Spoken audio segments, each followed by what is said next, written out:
Hello guys, welcome back to my channel. আশা করি সবাই ভালো আছো। দেখো, এই অসময়ে বৃষ্টির কারণে কুকুরটার কত বড় ক্ষতি হয়ে গেল। তো এই কুকুরটা দেখছো, এর নিচে কিন্তু একটা বাচ্চা আছে।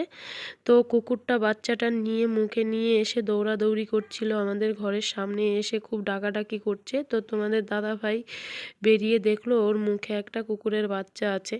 তো দৌড়ে গিয়ে আমাদের ঘরের পাশে জানালার সানসেটের নিচে গিয়ে মানে বসেছে বাচ্চাটাকে নিয়ে।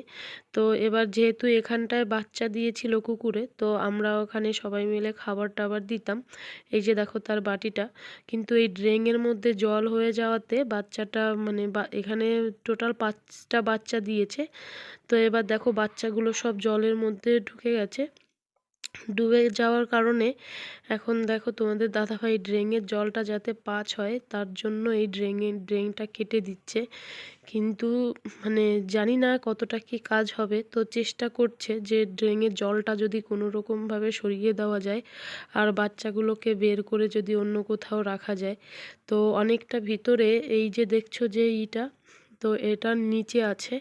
তো যার কারণে বাচ্চাগুলোকে হাত দিয়ে বা কোনো রকমভাবে বের করা যাচ্ছে না। এই যে দেখো আমি তোমাদেরকে এখন দেখাবো।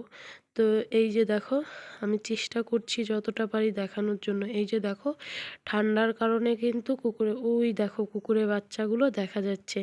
তো ঠান্ডার কারণে কিছু ন্যাকড়া দেওয়া হয়েছিল, সেগুলো দেখো এই যে ভিজে সব একদম। আর ওখানে কিন্তু জলের মধ্যে পুরো বাচ্চাগুলো হাবুডুবু খাচ্ছে, তোমাদেরকে একটু দেখানোর চেষ্টা করেছি। তো এই যে দেখো তারপরে আরেকটা লোককে এই যে ডেকে এনে তো কুকুরের বাচ্চাগুলোকে বের করার চেষ্টা করা হচ্ছে। কিন্তু দেখো এই ঠান্ডা, তার মধ্যে এই বৃষ্টির ভিতরে এই ঠান্ডার মধ্যে তাও চেষ্টা করছে যাতে করে কুকুরের বাচ্চাগুলোকে বের করে নিয়ে আসা যায়। তো মানে আমি কী বলবো, আমার যেহেতু একটা কোলে বাচ্চা আছে, আমি জানি যে সে কুকুরের বাচ্চা হোক আর যারই বাচ্চা হোক, একটা মা তার সন্তানের জন্য কী না করতে পারে। তো দেখো তারপরে এই যে কোনো রকমভাবে এই যে চেষ্টা চালানো হচ্ছিল যে লগা দিয়ে বেরায় নাকি বা বের করা যায় নাকি, তা কিছুতেই বের করতে পারছিলাম না। তো অবশেষে দেখো কি হয়। তো এই যে তারপরে দেখো চেষ্টা চালিয়েই যাচ্ছে। আর তোমাদের দাদা ভাই আর আমার শ্বশুরমশাই ওদিকে ওদের রাখার জন্য একটা মানে এদিকে ঘর তৈরি করছে। তো দেখো আমি তোমাদেরকে আবারও দেখানোর চেষ্টা করছি। দেখো বাচ্চাগুলো কি করছে, খুব চিল্লামিল্লি করছিল, মানে কি বলবো। আর এই যে লগাটা দিয়ে টানাটানি করা হচ্ছে, কিন্তু কিছুতেই আবার আমিও সবাই ভাবছি যে এভাবে টানতে টানতে যদি না আসে আবার ওদের লাগতেও পারে, ব্যথাও পেতে পারে।